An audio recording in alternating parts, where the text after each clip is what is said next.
Sanibonani, namhlanje ngifuna ukuthi ngikhulume noma nginaluleke ngomntwana omncane ozelwe nalento ekuthiwa ukukhungwa. Makuthiwa ukukhunga akushiwo ukuthi umntwana ukhungwa ngemali kuphela.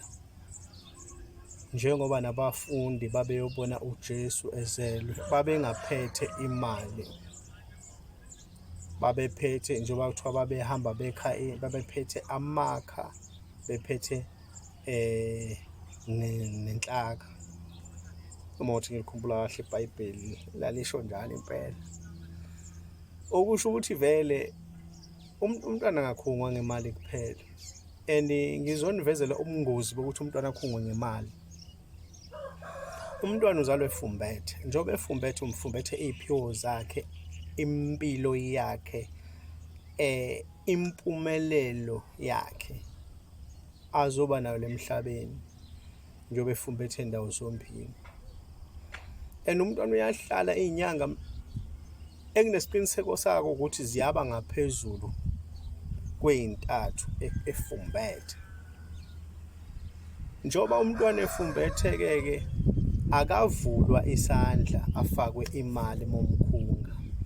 Umntwana njengoba efumbethe miyekeleni efumbethe mawakhe mabemupha izipho abantu noma bethu abafike kini bazombona, mabanike wena izinto, makwamukele wena. Oqabe wathi uyibeka kuyena into noma imali, ngokosiko kuthiwa akayinamathele esiphongweni, bekuba imali eyicoin. Zakhala lezi nkukhu, bekuba imali eyicoin. Njengoba kuyimali eyicoin nayo inomthelela, iyakhuluma, isho ukuthi izinto zakhe mazikhanye, ibekwa la esiphongweni. Kwayiyona ikukodwa iwuphawu lokumfisela ukukhanya nenhlanhla. Kodwa mangabe uzomkhunga ngemali eyiphepha, usuke usumupha nje imali ungamkufiseli lokho. Ibekwa la imali emhlophe emntwaneni esiphongweni umkhunge. Uma ufisa ukumkhunga ngokunye, nika uma wakhe. Ngisho azi bethiwa nangumntwana uphethwe udadobo kama wakhe, ubani omphethe, uma ekhona uma wakhe, wena kukhona ufuna isipho ufuna ukumupha sona, enza isiqiniseko sokuthi usinika uma wakhe. Uma kuyimali eyiphepha nika uma wakhe.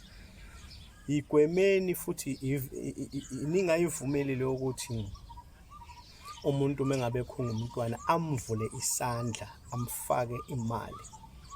Noma ngabe umfake iphepha noma umfake isiliva, ningakuvumeli lokho. Mzali wakhe ungakuvumeli lokho.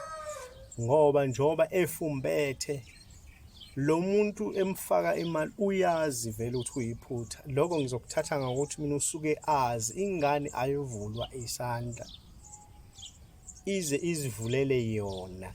uNkulunkulu usibekile isikhathi sokuthi ikwazi ukuvula isandla, ngoba lokho esuke ifike nakho suke kungaseze uthathwa umuntu ngesikhathi sikwazi uzoyona ukuzivulela izandla.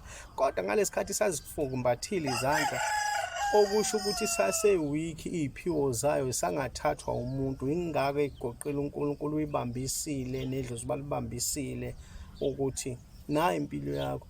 Wayivula isandla wena usuyidedelisile impilo yayo, usuyidedelisile impumelelo zayo nawo konke ezobhekana nako, ezoba nako okuhle, usuyidedelisile kona.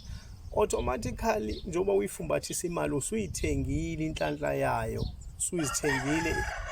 usuzithengile iziphiwo zayo, usuyimoshile impilo yayo. Usuke vele bazi lokho, ngikholwa kahle, ngi-100% sure ukuthi umuntu omdala usuke azi ukuthi mefumbathisa lengane imali uyenza iphutha njengoba evula isandla, usezithengile inhlanhla zanje njengoba efaka imali, sekungezakhe. Sekuyosiza kona ukuthi idlozi lalengane linepower kanjani nje zifike ungamsebenzeli ngalendlela asifisa ngayo. Ukuze lento uyilandele kahle ngomntwana, noma ngabe umntwana wakho useyahamba usekhulile kodwa akakathombi, hlala njalo ukuvikela ukuthi aphiwe imali, anikwe ezandleni. Makunikwe whoever okhona oyi-guardian ngaleso sikhathi ehamba nomntwana. ungavumi kuqhamuka umuntu wathi awumshanda nayo imali, noma ngabe ubani. Wesiphathi leyo nto vele yenziwa abantu ongabazi, avele athi awumshana nayo imali.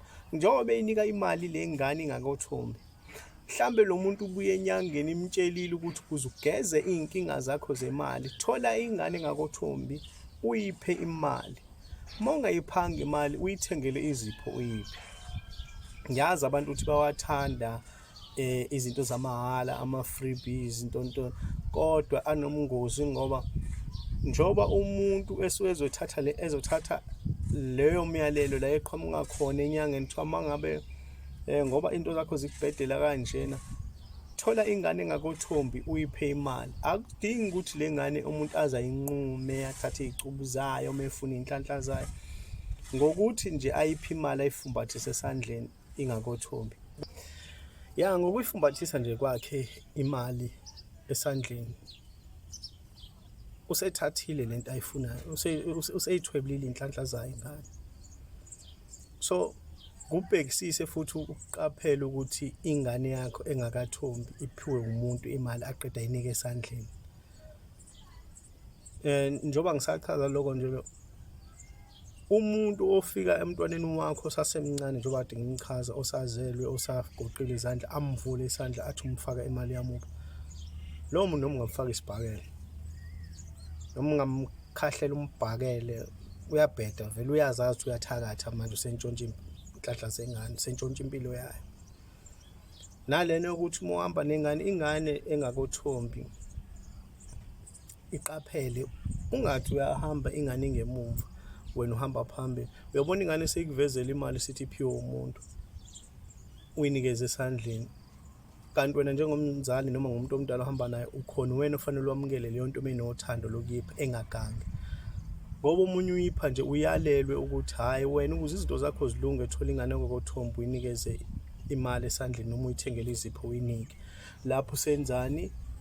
Wena uyajabula ukuthi hhayi, uyayithanda lo malume ingane yami, noma uyayithanda lo gogo ingane yami, kanti use-exchange-ile impilo yakhe enzima, impilo yakhe enzima, useyishiye nale ngane.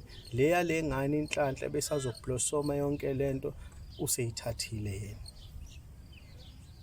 So ngiyathemba ukuthi abantu bafundile. Umntwana omncane akavulwa isandla, ufumbethe impilo ney'nhlanhla zakhe, akavulwa umuntu isandla.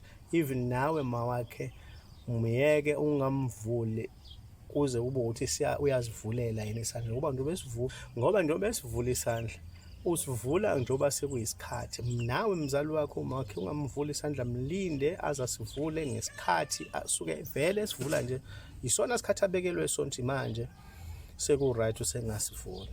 Okamvuli-ke nabantu bangaphandle ungabavumeli bamvule. Ngisho abe kuthiwa umngani wakho ongakanani enibolekana ngisho nangamaphenti ngayo, ungamvumeli kodwa avule isandla sengane yakho, ungakuvumeli lowo. Kanjalo nomntwana wakho ongakothombi, qaphela ukuthi aloku ephiwe izipho abantu abadala, bamuphe izipho noma bamuphe imali, bamnikeze yena direct. Leyo into leyo most yabantu suke yazi yenzani. Qaphela leso simo esikanjani.